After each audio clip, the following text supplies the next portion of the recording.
Hi friends, இன்னைக்கு நம்ம TNPSC ப்ரிப்பரேஷன்ல சிக்ஸ் ஸ்டாண்டர்ட் சோஷியல் சயின்ஸ் தான் நம்ம ஃபர்ஸ்ட் கவர் பண்ண போறோம்.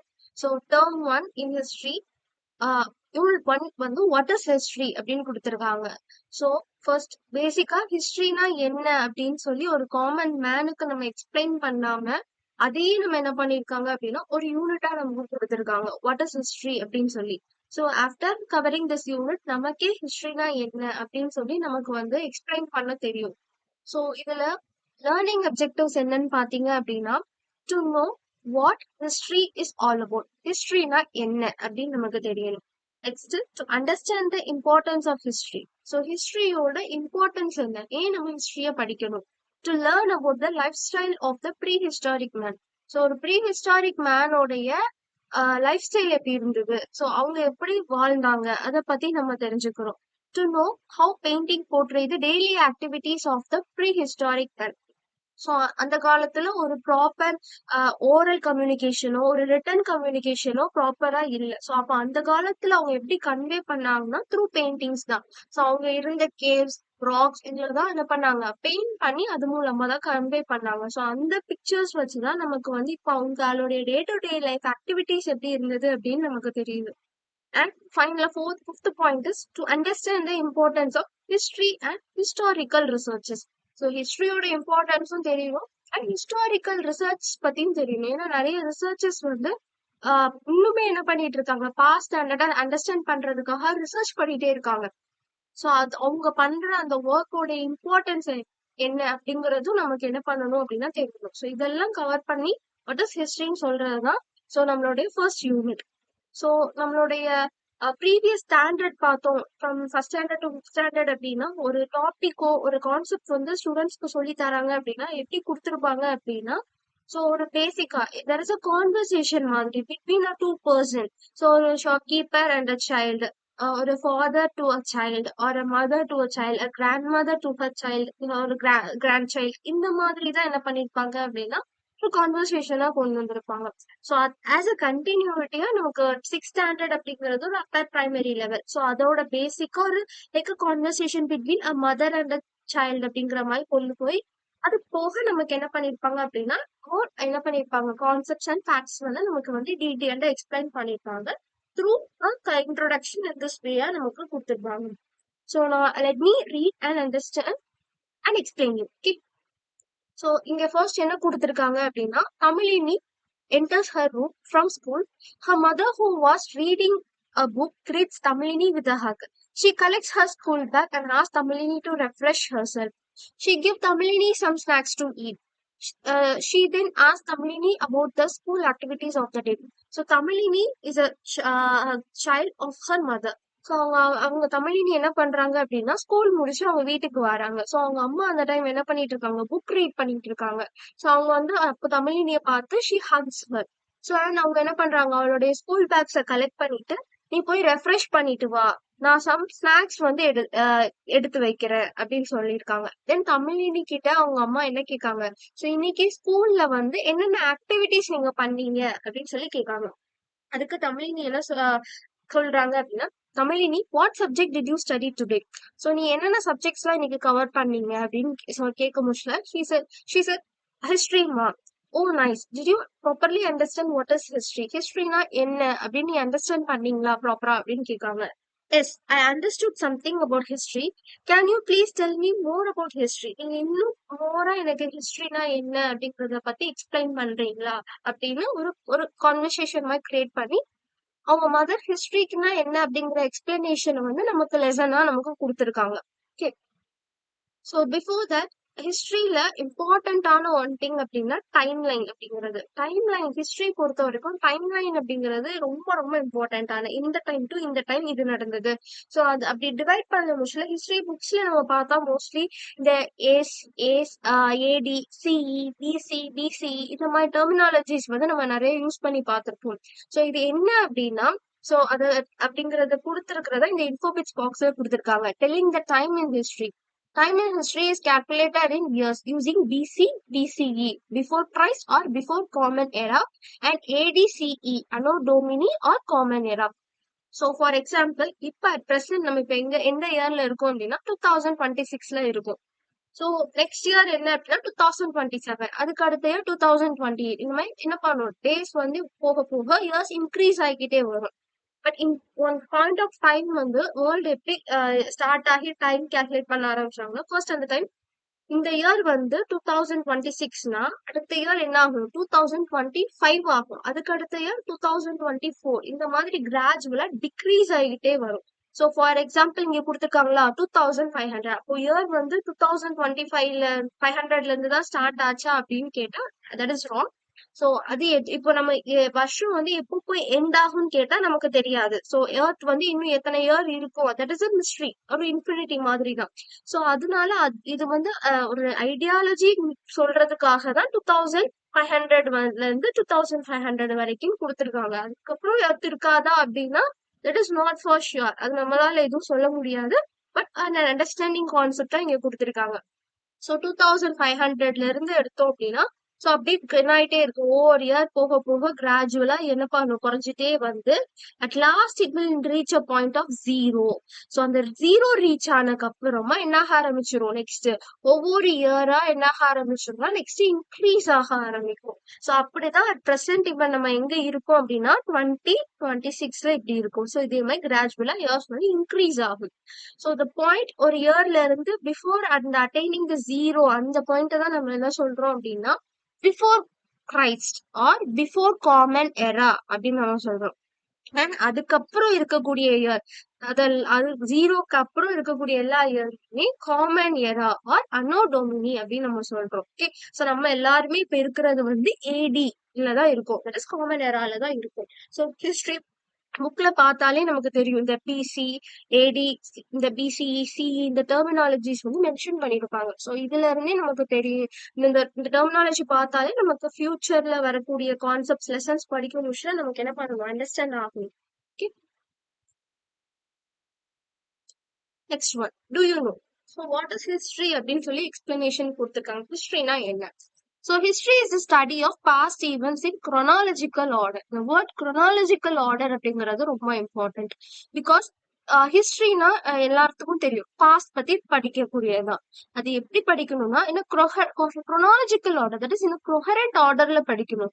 எப்படின்னா இந்த வருஷம் வந்து இது, அதுக்கு அடுத்த வருஷம் லைக் எர்த் எப்படி ஃபார்ம் ஆச்சு, சோ அதுக்கப்புறம் எப்படி அதுல வந்து லிவிங் பீயிங் அப்படிங்கறது ஃபார்ம் ஆச்சு, எப்படி அதுல ஹியூமன் எவல்யூட் ஆகி வந்தாங்க, சோ அவங்களோட எவல்யூஷன் கிராஜுவலா ஒவ்வொரு ஸ்டேஜஸ்ல எப்படி இருந்தது, சோ அதுக்கப்புறம் எப்படி வந்தாங்க, அப்படி இருந்து அட் பிரசன்ட் வரைக்கும் என்ன இதுல அவங்க டெவலப்மெண்ட் இருந்தது, அந்த மாதிரி ஒரு ஆர்டர் வைஸ் படிக்க போற அந்த டாபிக் தான் என்னன்னா ஹிஸ்டரி அப்படிங்கிறது. ஓகே, சோ இப்போ நம்ம இந்த கான்வர்சேஷனுக்குள்ள மூவ் ஆன் பண்ணலாம். சோ மதர் கேட்காங்க, what is your name, Tamilini. So what, tell me your mother's name. உங்க மதர்ஸ் நேம் என்னன்னு கேட்காங்க. Mister Sumathi. Your father's name mister Athiyaman. Tell me the name of your father's father. So father's father அப்படின்னா grandpa அப்படின்னு கேட்கா தமிழினி. அதுக்கு வந்து mister Chidambaram அப்படின்னு சொல்லிட்டா. Next, to you know the name of great grandpa. உங்க கிராண்ட்பாவோடைய ஃபாதர் நேம் தெரியுமா அப்படின்னு அவங்க மதர் கேட்காங்க. மிஸ்டர் சிதம்பரம்ஸ் ஃபாதரா அப்படின்னு கேட்கா. ஸோ அதுக்கப்புறம் grandma always used to tell me about one great grandpa. You want that great grandpa's name அம்மா அப்படின்னு கேட்கா. எப்பவுமே என்னோட கிராண்ட் மதர் ஒரு கிரேட் கிராண்ட் ஃபாதரோடைய நேம் சொல்லுவாங்க, அவங்கள பத்தி சொல்லுவாங்க, அவங்களா அப்படின்னு சொல்லி கேக்குறா. ஸோ அதுக்கு அவங்க மதர் என்ன சொல்றாங்க அப்படின்னா, S, your great grandpa's name is Mr. Ramasamy. Okay அப்படின்னு அவங்க அம்மா சொல்றாங்க. Often your father shows proudly a very old wooden pen and used to tell us that it was his grandpa's pen. Do you remember it? எப்பவுமே உங்க father வந்து ஒரு உடன் pen வச்சு நம்மகிட்ட வந்து காமிப்பாங்க. சோ இது அவங்களுடைய கிராண்ட் ஃபாதரோடையது அப்படின்னு சொல்லி, உனக்கு அது ஞாபகம் இருக்கா அப்படின்னு அவங்க அம்மா கேட்காங்க. அதுக்கு தமிழினி சொல்றது, எஸ் அம்மா, now normally he keep it in a beautiful wooden case on his table. Is that the one? எப்பவுமே அப்பா வந்து ஒரு பியூட்டிஃபுல்லான ஒரு உடன் கேஸ்ல ஒரு பெண்ணை வந்து அவங்க டேபிள்ல வச்சிருப்பாங்களே, அதுவா அப்படின்னு கேட்கா. அதுக்கு அவங்க அம்மா, எஸ் யூ ஆர் ரைட் அப்படின்னு சொல்றாங்க. Tamil, we can't write with the pen now, but father has kept it as a treasure. So அவங்க ஃபாதரோடைய கிராண்ட் ஃபாதர் பென். அப்போ ஃபார் தமிழினி அவங்க வந்து ஒரு கிரேட் கிராண்ட் ஃபாதர். ஸோ அந்த பெண்ணை வச்சு இப்ப எழுதுறது, அப்போ அவ்வளோ வருஷம் பழமையான அந்த பெண்ணை வச்சு இப்ப எழுத முடியுமான்னு கேட்டா கண்டிப்பா சான்ஸ் கிடையாது. ஸோ அதை வச்சு இப்ப எழுத முடியாது. பட் உங்க ஃபாதர் வந்து அதை இன்னும் எப்படி வச்சிருக்காங்க, ஒரு கிரேட் ட்ரெஷரா தான் வச்சிருக்காங்க, ஒரு பொக்கிஷமா அதை இன்னும் பாதுகாத்து வச்சிருக்காங்க. If you ask your father about that, he will show you the diary written by your great grandpa. So with that old pen. So நீ அந்த அவங்க ஃபாதர் கிட்ட கேட்டா அப்படின்னா அவங்க அப்பா வந்து என்ன சொல் உங்களுக்கு உனக்கு ஒரு டைரி வந்து காமிப்பாங்க ஆஃப் யுவர் கிரேட் கிராண்ட் ஃபாதருடையது, அந்த பெண்ணை வச்சு எழுதின டைரி அப்படின்னு அவங்க அம்மா சொல்லுவாங்க. From that diary we come to know that your great grandpa was a literate, while most of his villagers were illiterate. Further, we can understand the lifestyle of that period and also about the activities from his diary writing. So அந்த diary ரைட்டிங்ல இருந்து நமக்கு என்ன தெரியுது அப்படின்னா உங்க great grand father வந்து has a literate person, that is படிச்சவங்க. ஏன்னா படிச்சவங்களாலதான் எழுத முடியும் நல்லா. அதே மாதிரி அவங்க காலத்துல இருந்த நிறைய வில்லேஜஸ் வந்து இல்லிட்ரேட்டா இருந்தாங்க, படிக்காதவங்களா இருந்தாங்க. சோ அது போக நம்ம அந்த டைரி ரைட்டிங்ல இருந்து என்ன தெரிஞ்சுக்கலாம்னா அந்த காலத்து லைஃப் ஸ்டைல் எப்படி இருந்தது, அவங்களுடைய activities, day to day activities என்ன இருந்தது, இது எல்லாமே நம்ம அந்த டைரி ரைட்டிங்ஸ் மூலமா என்ன பண்ண முடியும், அண்டர்ஸ்டாண்ட் பண்ண முடியும். Can this small diary record so much of news, amma? Yes, Tamilini, we understand the period and lifestyle of people of stone ages from used stone tools. Like, what you understand about your grandpa and his time from his diary writing. So இந்த diary ரைட்டிங்ல, இந்த small டைரியில அவ்வளோ huge news வந்து அதுல வந்து இருக்கு, record பண்ணிருக்காங்களா அப்படின்னு தமிழினி கேட்காங்க. அதுக்கு வந்து அவங்க அம்மா வந்து எஸ். ஸோ நம்ம வந்து என்ன பண்ணலாம், understand the period and the life style of people of stone age from used stone tools. So இப்போ நம்ம கிடைக்கக்கூடிய பழைய ஓல்டு ஸ்டோன் டூல்ஸ்ல இருந்து அந்த ஸ்டோன் ஏஜ் பீப்புள் இப்போ ரிசர்ச் பண்றாங்கல்ல, ஸோ ரிசர்ச்சர்ஸ் வந்து அந்த மாதிரி அகழாய்வு தோண்டி அதுல இருந்து கிடைக்கக்கூடிய திங்ஸ்ல இருந்து இது இந்த காலத்துல உள்ள மனிதர்கள் அந்த காலத்துல இந்த பொருட்கள் பயன்படுத்தினாங்க. ஸோ இந்த மாதிரி stone age, old stone age, இந்த மாதிரி டூல்ஸ் அது கிடைக்கிறத வச்சு நம்ம வந்து சொல்றோம்ல அவங்களோட லைஃப் ஸ்டைல் இப்படி இருந்தது, இந்த பாட் யூஸ் பண்ணாங்க, இந்த மாதிரி ஆக்டிவிட்டிஸ் கொண்டு வந்தாங்க, இந்த மாதிரி ஆடு மாடு வளர்த்துருந்தாங்க, இந்த மாதிரி நிறைய சொல்றோம்ல. அதே மாதிரிதான் உங்களோட கிராண்ட்பாவோட டைரியில இருந்து உங்க காலத்துல எப்படி இருந்தது, லைஃப் ஸ்டைல் எப்படி இருந்தது, அவங்களுடைய ஆக்டிவிட்டிஸ் எல்லாம் எப்படி இருந்தது, ஸோ அதெல்லாம் நம்ம அந்த டைரிஸ்ல இருந்து நம்ம அண்டர்ஸ்டாண்ட் பண்ணலாம் அப்படின்னு சொல்றாங்க. So here is again one info bits. So the term history has been derived from the Greek word. So Greek வேர்ட்ல இருந்து ஹிஸ்டரி அப்படிங்கிறது டிரைவ்ட் ஆயிருக்கு. That is historia.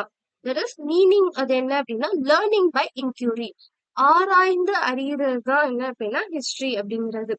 ஸோ இங்க கீழே கொடுத்திருக்கக்கூடிய பெயிண்டிங்ஸ் பார்த்தோம் அப்படின்னா it's a rock paintings and கேவ்ல பெயிண்ட் பண்ண பெயிண்டிங்ஸ் தான் இது. ஸோ அந்த காலத்துல வந்து பீப்புள் வந்து ராக்ஸ்லயும் கேவ்ல தான் வாழ்ந்தாங்க. ஸோ அவங்களுடைய அந்த convey of knowledge or communication through இந்த மாதிரி பெயிண்டிங்ஸ் தான் மேஜரா இருந்தது. ஸோ அதுலதான் டிரா பண்ணிருக்காங்க. இதுல இருந்து பார்த்தாலே தெரியுது இந்த அவங்க எப்படிதான் வாழ்ந்திருக்காங்க, குரூப்பா தான் என்ன பண்ணிருக்காங்க அப்படின்னா வாழ்ந்திருக்காங்க. அண்ட் அங்கங்க பார்த்தோம் அப்படின்னா சில அனிமல்ஸோட பிக்சர்ஸ் எல்லாம் அங்க டிரா பண்ணிருக்காங்க, அது வேட்டையாடுற மாதிரி.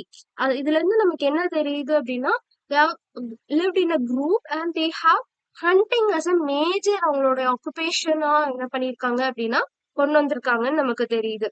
So in ancient period, the people lived in cave, used to draw paintings in rocks called rock paintings. இந்த மாதிரி கேவ்ல வாழ்ந்து ராக்ஸ்ல வந்து பெயிண்ட் பண்ண பெயிண்டிங்ஸ் தான் நம்ம இப்ப என்ன சொல்றோம்னா ராக் பெயிண்டிங்ஸ் சொல்றோம். They might have wished to record their activities through these paintings. இந்த பெயிண்டிங்ஸ் மூலமா அவங்களுடைய ஆக்டிவிட்டிஸ் என்ன அப்படிங்கறத அவங்க வந்து ரெக்கார்ட் பண்ணிருக்காங்க. ஸோ அதை இப்போ நம்ம ரிசர்ச் பண்ணிதான் நமக்கு அதை பத்தி நமக்கு என்ன தெரியுது, அவங்களுடைய லைஃப் ஸ்டைல் பத்தி எல்லாம் நமக்கு நிறைய ஐடியாஸ் வந்து இப்ப நமக்கு கிடைக்குது. Okay, some major Indian excavated sites. Excavated sites அப்படின்னா என்ன அர்த்தம் அப்படின்னா அகழாய்வுக்காக தோண்டுவாங்கல்ல. சோ அப்படி தோண்டப்பட்ட இடங்கள் வந்து இந்தியாஸ்ல எங்கெல்லாம் இருக்கு அப்படின்னு கொடுத்திருக்காங்க. சம் ஆஃப் த பிளேசஸ் கொடுத்திருக்காங்க. சோ இதுல வந்து ஒவ்வொரு லேண்ட்மார்க் மாதிரி கொடுத்துருக்காங்களா. ஸோ அது வந்து ஒவ்வொரு ஏஜை வந்து மீன் பண்ணுது. ஸோ பேலியோலித்திக் பீரியட்ல என்னென்ன ஏரியாஸ்ல வந்து தோண்டியிருக்காங்க, ஸோ நியோலித்திக் பீரியட்ல எங்கெல்லாம் தோண்டியிருக்காங்க, பிரான்ஸ் ஏஜ்ல எந்தெந்த இடத்துல எல்லாம் கண்டுபிடிச்சிருக்காங்க, அயன் ஏஜ் அப்படின்னு சொல்லி நமக்கு கொடுத்துருக்காங்க. ஸோ இந்த கிராஃப் இந்த மாதிரி சோஷியல் பொறுத்த வரைக்கும் மேப்பிங் ஸ்கில்ஸ் அப்படிங்கிறது இம்பார்ட்டன்ட் ஆனது. ஸோ நமக்கு மேப் பத்தி ஒரு பேசிக் அண்டர்ஸ்டாண்டிங் இருக்கணும். இந்த பிளேஸ் இங்கதான் இருந்தது, இந்த ரீஜன்ல இருந்தது அப்படிங்கிற அந்த பேசிக் ஐடியாஸ் ஆவது நமக்கு இருக்கணும்.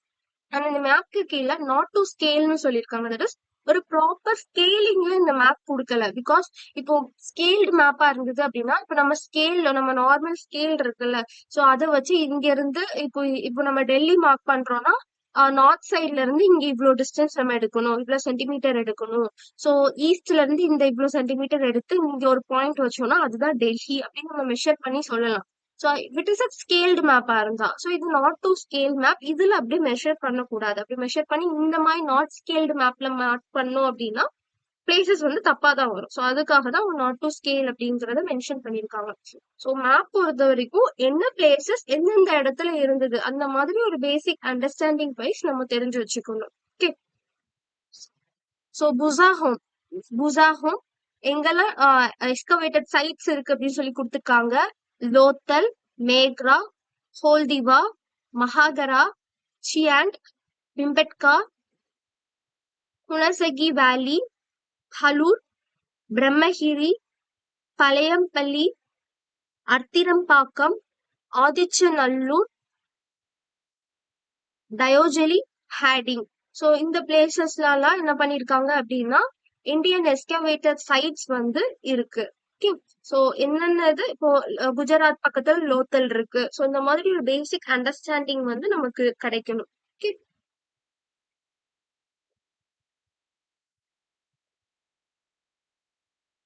Next, what are the other sources that helped us understand the lifestyle of Stone Age people? We came to know their hunting style through their paintings on the rocks and the walls of the caves. So இதே மாதிரி வேற என்னென்ன sources இருக்கு நம்ம stone age பீப்புளோடைய life style பத்தி தெரிஞ்சுக்கணும் அப்படின்னா, so we came to know their hunting style. அவங்களுடைய ஹண்டிங் ஸ்டைல்ஸ் வந்து நம்ம அவங்களுடைய ராக் பெயிண்டிங்ஸ், வால்ல வரைஞ்சிருக்கக்கூடிய பெயிண்டிங்ஸ் மூலமா நம்ம வந்து தெரிஞ்சுக்கலாம். Rock paintings, it sound really surprising. What did they draw this painting? Why? So ஏன் அவங்க இந்த பெயிண்டிங் வந்து பெயிண்ட் பண்ணாங்க அப்படின்னு சொல்லியிருக்காங்க. Mother, some would have stayed back without joining the hunting team. So for their benefits, these picture could have been drawn. They might have done it as a part of their pastime. So இப்போ hunting அப்படின்னா early prehistoric மேனோட major activity வந்து hunting தான். So hunting and food gathering தான்.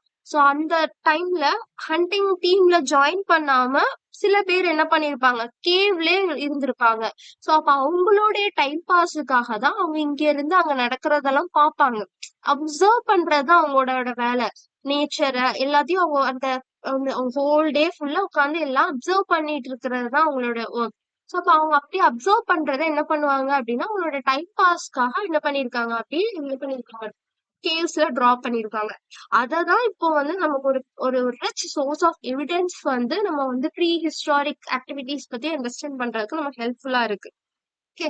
So next, Thamizhini certainly அம்மா, that's how we identify their lifestyle. Is it not? Isn't it அம்மா? So இது மூலமா தான் நம்ம வந்து என்ன பண்றோம், இப்போ அது ஒரு சோர்ஸ் ஆஃப் எவிடன்ஸா அவங்களுடைய லைஃப் ஸ்டைல்ஸ் வந்து இப்போ நம்மளால ஐடென்டிஃபை பண்ண முடியுது. This else said Tamalini, the period between the use of first stone tools and the invention of the writing system is the prehistoric period.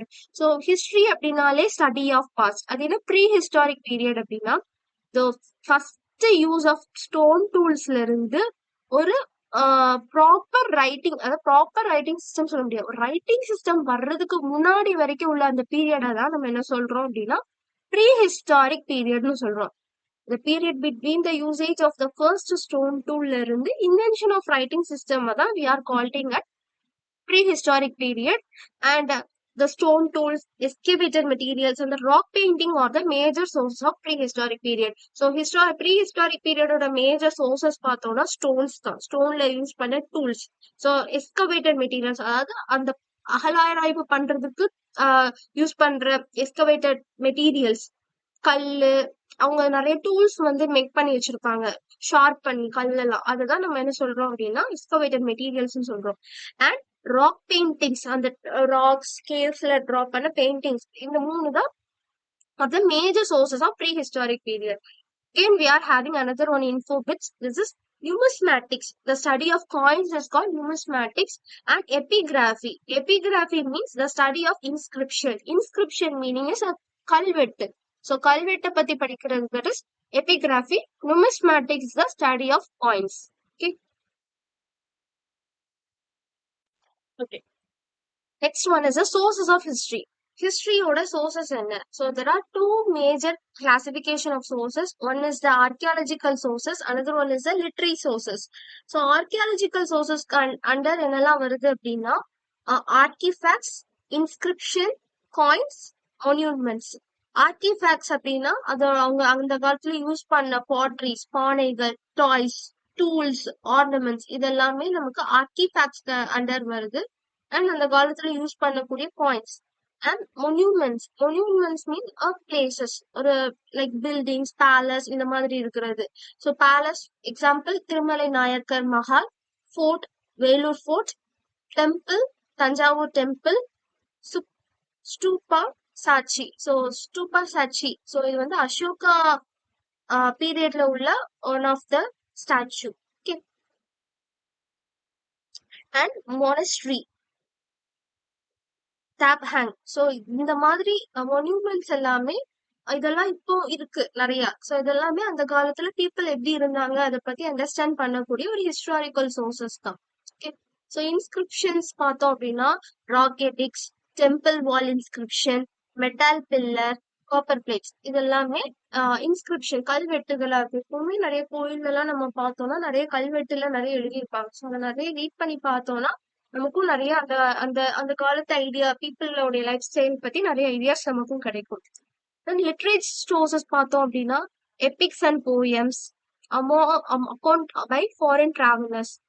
நிறைய ஃபாரின் டிராவலர்ஸ் வந்து இந்தியாவுக்கு travel பண்ணதுல ஒன் ஆஃப் த அட்வான்டேஜ் அப்படின்னா, so நிறைய விஷயம் வந்து அவங்க மூலமா தான் நமக்கு வந்து நிறைய தெரிய வந்தது. ஸோ அதுவுமே ஃபாரின் டிராவலர்ஸ் வந்து இந்தியாவுக்கு வந்தது வந்து ஒன் பாயிண்ட் ஆஃப் இதுல பார்த்தோம் அப்படின்னா ஒரு நல்ல விஷயமும் இருக்கு. நிறைய விஷயம் இந்தியாவில தெரியப்படாத விஷயங்களை நிறைய அவங்க வந்து வெளிச்சத்துக்கு கொண்டு வந்திருக்காங்க. ஸோ அதுக்கு எக்ஸாம்பிள் தான் நெக்ஸ்ட் கேஸ் ஸ்டடியில நம்ம ஒண்ணு பார்ப்போம். Next works of Indian authors. Thirukkural by Thiruvalluvar. நிறைய ஆத்தர்ஸ், இந்தியன் ஆத்தர்ஸ் எழுதின ஒர்க்ஸ், அவங்களுடைய போயம்ஸ், புக்ஸ் எல்லாமே. And folk songs and ballads, நாட்டுப்புற பாடல்கள், இதெல்லாம் வந்து என்ன பண்ணுவோம் அப்படின்னா நிறைய லிட்ரரி சோர்சஸ் அந்த காலத்துல எப்படிலாம் இருந்தாங்க அப்படிங்கிறது. அண்ட் இதெல்லாமே என்னது மேல கொடுத்துருக்கிற எல்லாமே secular literature. And religious literature என்னெல்லாம் அப்படின்னா அதுல எபிக்ஸ் கண்டர்ல நமக்கு ராமாயணம் அண்ட் மகாபாரதம், டிவோஷனல் லிட்ரேச்சர்ல தேவாரம்,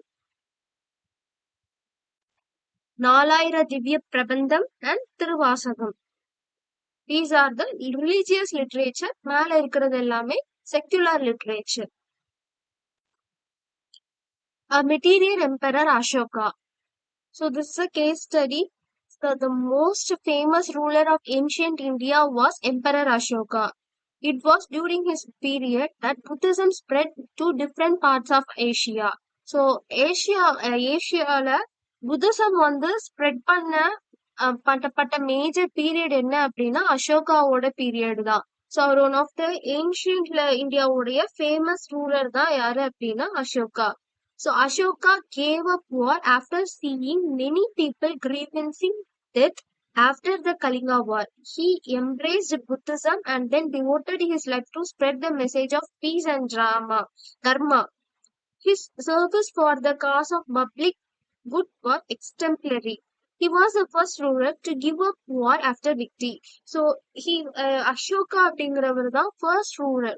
ஒரு கிங் வந்து ஒரு ஒரு வார்ல ஜெயிச்சுட்டாங்க அப்படின்னா நெக்ஸ்ட் அவங்க என்ன பண்ணுவாங்க, அவங்களுக்கு அவங்களுடைய பேலஸ் ரீஜியன் வந்து என்ன ஆகும், இன்னும் பெருசாகும். ஸோ அப்படிதான் அவங்க வந்து எல்லா கிங்கும் தாட் பண்ணுவாங்க. But Ashoka is the first emperor who gave up war after victory. அவர் ஜெயிச்சதுக்கு அப்புறம் என்ன பண்ணிட்டாரு, இனிமே நான் இந்த மாதிரி போருக்கே போக மாட்டேன் அப்படின்னு சொல்லி அந்த கலிங்கா வாரோட எண்டிங்ல வந்து அவர் அப்படி ஒரு முடிவு எடுத்தாரு. பிகாஸ் அவர் அந்த வார்ல என்னமோ நம்ம ஜெயிச்சாலும் எவ்வளவோ சோல்ஜர்ஸ் எவ்வளவோ பீப்புள் வந்து என்ன பண்ணாங்க, அவங்களுடைய லைஃப வந்து இழந்து அதை வந்து ஃபீல் பண்றத அந்த கிரீவன்சஸ பார்த்து அவர் வந்து என்ன பண்ணிட்டாரு, இனிமே நான் வந்து என்ன பண்ண மாட்டார், எந்த ஒரு போர் எதுவுமே பண்ண மாட்டேன்னு சொல்லி அவர் எதுக்கு கன்வெர்ட் ஆயிட்டாருன்னா புத்திசம்க்கு கன்வெர்ட் ஆகி he only spread the message of peace and dharma to the world அப்படின்னா அதுக்கு மெயின் ரீசன் யாருன்னா அசோகா தான். his service for the cause of public good. So public பொதுமக்களோட நல்லதுக்காக அவர் பண்ண விஷயங்கள் அப்படிங்கிறது எக்ஸ்டெம்ப்ளர்லி ரொம்ப நிறைய. So he was the first ruler to give up war after victory. He was the first to build hospital for animals. அனிமல்ஸுக்குமே hospital கட்டணும் அப்படின்னு கொண்டு வந்தது யாருதான், ஃபர்ஸ்ட் அசோகா தான். He was the first ruler to lay roads. Roads போடுறதெல்லாம் கொண்டு வந்ததும் அவருக்கு. அனிமல்ஸ்க்காக ஃபர்ஸ்ட் வந்து ஹாஸ்பிட்டல்ஸ் கெட்டணும் அப்படின்னு சொன்னதும் யாருதான், அசோகா தான். Ashoka Chakra with 24 spokes in our national flag was taken from the Sarnath pillar of Ashoka. So our national flagல வந்து a wheel with 24 spokes இருக்கும் இல்லையா, ஸோ அது யாருதான் ஃபர்ஸ்ட் கொண்டு வந்தா அப்படின்னா அது எதுல இருந்து கொண்டு வந்தாங்கன்னா அந்த அசோகாவோட பில்லர் ஆஃப் அசோகா, அதாவது சார்நாத் பில்லர் ஆஃப் அசோகால இருக்கக்கூடிய அந்த அந்த சிம்பிளை தான் எடுத்து என்ன பண்ணிருக்காங்க, நம்மளுடைய நேஷனல் பிளாக்ல வந்து என்ன பண்ணிருக்காங்கன்னா வச்சிருக்காங்க. Even though Ashoka was great, his greatness had been unknown till 19th century. இப்ப நம்ம இருக்கிறது வந்து 21st century. So even though Ashoka வந்து ஒரு பெரிய ரூலரா இருந்திருக்காரு. சோ அவரு வந்து ஈவன் தோ ஒரு வார்ல ஜெயிச்சுமே அவரு வந்து என்ன பண்ணிருக்காரு, இது வந்து வார் இனிமே நான் பண்ண மாட்டேன் அப்படின்னு சொல்லி பீஸ் அண்ட் தர்மா ஸ்ப்ரெட் பண்ணிருக்காங்க. அனிமல்ஸ்க்காக ஹாஸ்பிட்டல் அப்படின்னு ஒண்ணு கொண்டு வந்திருக்காங்க. ரோட் போடணும் அப்படிங்கறது ஃபர்ஸ்ட் அப்படி அவருதான் இனிஷியேட் பண்ணி வச்சிருக்காங்க. சோ இவ்வளவு நிறைய பண்ணியுமே அவங்களுடைய உங்களை பத்தின நியூஸ் வந்து அன்டில் 19th century வந்து யாருக்குமே அவங்க பீரியட்ல உள்ள பீப்புளுக்கு தெரிஞ்சிருக்கும். அதுக்கப்புறம் அவங்களுடைய நியூஸ் வந்து அடுத்தடுத்த ஜெனரேஷனுக்கு தெரியாம அப்படியே போயிட்டு அதுக்கப்புறம் தான் the material evidence provided by William Jones and James Phillips and Alexander Cunningham revealed the greatness of Emperor Ashoka. So நிறைய evidence material evidence from foreign travellers நம்ம சொன்னோம் இல்லையா. ஸோ சோர்சஸ் ஆஃப் ஹிஸ்டரியில ஒரு இம்பார்ட்டன்டான ஒரு திங் பார்த்தோம் அப்படின்னா அது வந்து ஃபாரினர்ஸோடைய டிராவலுமே. ஏன்னா அவங்கதான் நிறைய நம்மளுடைய பொழைஞ்சு போன நிறைய விஷயத்த வந்து அவங்க வந்து என்ன பண்ணிருக்காங்க, வெளிக்கொண்டு வந்திருக்காங்க. ஸோ அதனால இந்த இன்சிடென்ட்க்கு அப்புறமா சார்லஸ் ஆலன் அப்படிங்கிற ஒரு பர்சன் வந்து ஒரு புக்கே எழுதியிருக்காங்க, the research for the India's last emperor. So ஒரு எம்பரர், இந்தியாவில தொலைஞ்சு போன ஒரு எம்பரர் அப்படின்னு சொல்லி அவருடைய வரலாற்றை கொண்டு வந்து அதோட யார் அசோகா பத்தி ஒரு காம்ப்ரிஹென்சிவ் அக்கௌண்ட் வந்து அவருடைய லைஃப் எப்படி இருந்தது அப்படிங்கறத ப்ரொவைட் பண்ணிருக்காங்க. ஸோ அதுக்கப்புறம் தான் நிறைய ரிசர்ச்சர்ஸ் வந்து என்ன பண்ணிருக்காங்கன்னா அசோகாவுடைய அந்த பொற்கால ஆட்சியை வந்து குளோரி ரூல வந்து வெளிச்சத்துக்கு கொண்டு வந்திருக்காங்க. These inscriptions were observed on the rocks, Sachi Stupa and Sarnath Pillar, and helped to understand the greatness of Ashoka to the world. So இதெல்லாமே சாச்சி ஸ்டூப்பா, சார்நாத் பில்லர், ஸோ இதெல்லாமே அசோகாவோட கிரேட்னஸை வந்து இந்த வேர்ல்டுக்கு வந்து வெளிச்சத்துக்கு கொண்டு வந்திருக்கு. Okay, so this is the Sarnath pillar வந்து this is the Sarnath pillar and this is the சாச்சி stupa. These are monuments. Okay. இதெல்லாமே அந்த ஸ்டோன் ஏஜ் பீரியட்ல யூஸ் பண்ண ஸ்டோன் டூல்ஸ் வந்து யூஸ் பண்ணிருக்காங்க. Okay, no one can understand the importance of now one can understand the importance of historical research, but for the effort of scholars, the greatness of Emperor Ashoka would not have come to light. So இப்போ ஒரு historical ரிசர்ச்சோட importance வந்து நமக்கு தெரிஞ்சிருக்கும். Because அப்படி ரிசர்ச்சர்ஸா ஒரு foreigners வந்து இந்தியாவுக்கு வந்தது மெயின் ரீசன் ஒன்னு ட்ரேட் பண்றதுக்காக, அதுக்கப்புறம் நிறைய ரிசர்ச்காக இந்தியால நிறைய வந்து ரிசர்ச் பண்றதுக்காக வந்து நிறைய இருக்கு அப்படின்னு சொல்லி இந்த ரெண்டு காரணத்துக்காக தான் இந்தியாவுக்கு வந்து ட்ரேடர்ஸ் அண்ட் ரிசர்ச்சர்ஸா தான் வந்தாங்க. அதுக்கப்புறம் தான் இந்தியா வந்து ரூல் பண்ணணும் அப்படிங்கறது வந்தாங்க. அப்புறம் நம்மளோட இண்டிபெண்டன்ஸ், ஸோ அந்த ஸ்டோரிலாம் இருக்கும். ஸோ ஹியர் வரக்கூடிய அப்கமிங் யூனிட்ஸ் அண்ட் ஸ்டாண்டர்ட்ஸ்ல வந்து நம்ம அதை படிப்போம். ஓகே, ஸோ இது பேசிக்கா ஹிஸ்டரினா என்ன அப்படிங்கறத ஒரு அண்டர்ஸ்டாண்டிங் தான். அண்ட் ஹிஸ்டாரிக்கல் ரிசர்ச்சோட இம்பார்ட்டன்ஸ் இப்போ நமக்கு தெரிஞ்சிருக்கும். ஸோ அப்படி ரிசர்ச் பண்ணி அதை பத்தி நம்ம இன்னும் அண்டர்ஸ்டாண்ட் பண்ணலைன்னா அசோகா அப்படிங்கிற ஒரு கிங், ஒரு பவர்ஃபுல்லான ஒரு கிங் இருந்ததே நமக்கு இன்னைக்கு வரைக்கும் யாருக்கும் தெரிஞ்சிருக்காது. Okay, do you know what proto history prehistoryனா என்னன்னு பார்த்தோம். பீரியட் பிட்வீன், ஸோ ஃபர்ஸ்ட் அந்த ஸ்டோன் டூல் கண்டுபிடிச்சதுல இருந்து invention of a writing system தான் நம்ம என்ன சொல்லுவோம் அப்படின்னா ப்ரீ ஹிஸ்டாரிக் பீரியட். இப்போ ப்ரோட்டோ ஹிஸ்டாரிக் பீரியட் அப்படிங்கிறது that is a period between prehistory and ஹிஸ்டரிக்கு நடுவில் இருக்கக்கூடிய பீரியட் தான் protohistory. Okay, exactly the period for which records in available or records in writing are available but not yet described is called proto-history. So prehistoric periodல நம்ம என்ன சொன்னோம் அப்படின்னா, so ஒரு first stone tools use பண்ண மேன்ல இருந்து ஒரு ஒரு proper writing system இருக்காது, பட் ஒரு ரைட்டிங் சிஸ்டம், டிராயிங்மே ஒரு kind of writing system through conveying of knowledge தான். ஸோ அந்த பீரியடை தான் நம்ம ப்ரீ ஹிஸ்டாரிக் பீரியட்னு சொல்லுவோம். ப்ரோட்டோ ஹிஸ்டரி அப்படிங்கிறது ஒரு ப்ராப்பரான ரைட்டிங் ஸ்டைல் வந்திருக்கும், ஆனா அதோடைய பொருள் வந்து இன்னுமே என்ன பண்ணிருப்பாங்க, டைரக்டா புரியாது. அதை வந்து நிறைய ஆராய்ச்சி ரிசர்ச் பண்ணி தான் கண்டுபிடிப்பாங்க. But there is a proper writing style வந்திருக்கும். தட் ஆனா அதுல என்ன சொல்லப்பட்டிருக்கு, இப்போ உள்ள ரைட்டிங், இப்போ இந்த பேராகிராஃப் அப்படின்னா நம்ம அதை ரீட் பண்ணிட்டு சார் ரைட்டிங் எவிடன்ஸ் தான், பட் இது ரீட் பண்ணோம் அப்படின்னா அதுல என்ன இருக்குன்னு நமக்கு அண்டர்ஸ்டாண்ட் ஆகுது.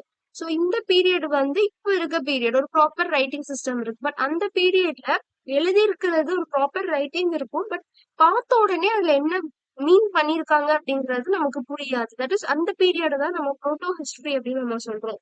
Today we are leading a safe life with all modern equipments, but our ancestors did not live in such a safe environment because அவங்க caves இந்த மாதிரி இடத்துல தான், ஃபாரஸ்ட் இந்த மாதிரி இடத்துல தான் வாழ்ந்தாங்க. So there might be chances of wild animals entering their cave. அந்த wild animals வந்து அந்த டைம் அவங்க cave குள்ள போறதுக்கு there may be many chances. So but they realized that dog would have helped them to prevent the entry of such dangerous animals by its sniffing skills. So but they understand that dog மூலமா அதோட டாகுக்கு வந்து sniffing skill இருக்கு, that is மோப்பத்திறமை. அது மூலமா அது வந்து என்ன பண்ணும், எந்த அனிமல்ஸோ ஏதோ ஒன்ன வந்து ஈஸியா அது வந்து ஐடென்டிஃபை பண்ணும். ஸோ அதை வந்து அவங்க தெரிஞ்சுக்கிறதுனால they started domesticating dog for their protection and hunting ஆக்டிவிட்டீஸ்க்காக அவங்க வந்து என்ன பண்ணாங்க, டாகை வந்து ஃபர்ஸ்ட் டொமஸ்டிகேட் பண்ணாங்க. So this one of the கொஸ்டினாவே இருக்கு, என்ன அனிமலை ஃபர்ஸ்ட் வந்து மேன் வந்து டொமஸ்டிகேட் பண்ண ஆரம்பிச்சாங்க அப்படின்னா first one is a dog. இப்போ எல்லாமே இருக்கு, dog, cat, cow, goat, buffaloes, நிறைய ஹென், இந்த மாதிரி நிறைய இருக்கு. ஃபர்ஸ்ட் என்ன கொண்டு வந்தாங்க அப்படின்னா டாக்ஸ் தான்.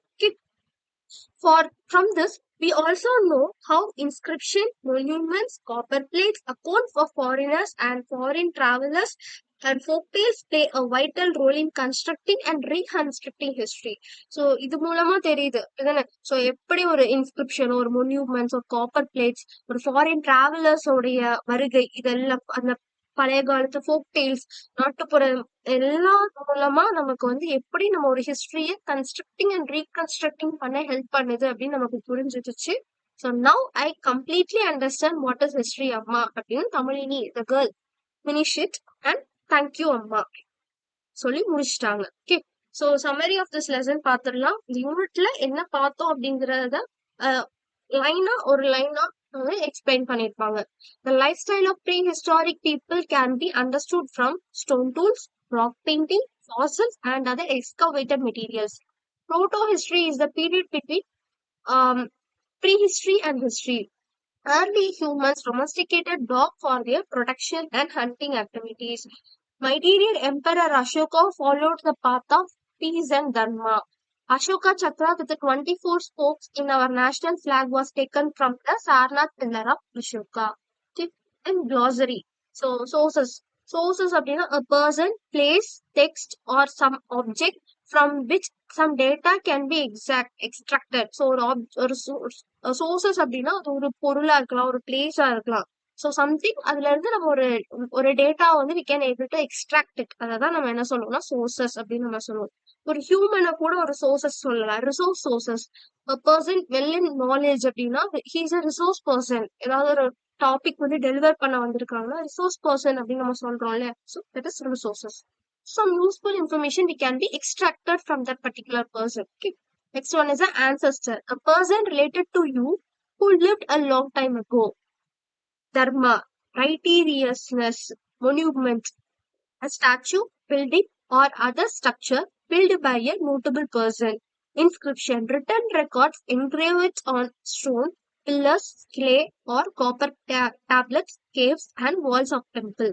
Historian, a person who is excelled in history is called as a historian. Monuments means a statue like thing. Inscription means கல்வெட்டுகள் a written record-ஆ இருக்கும். Okay, stones, pillars இந்த மாதிரி இதுல. Okay. Dharma, righteousness, நீதி. Okay. So ancestors a person who is lived to who is associated with you or who lived in long ago. Okay. So these are the ending of this first unit.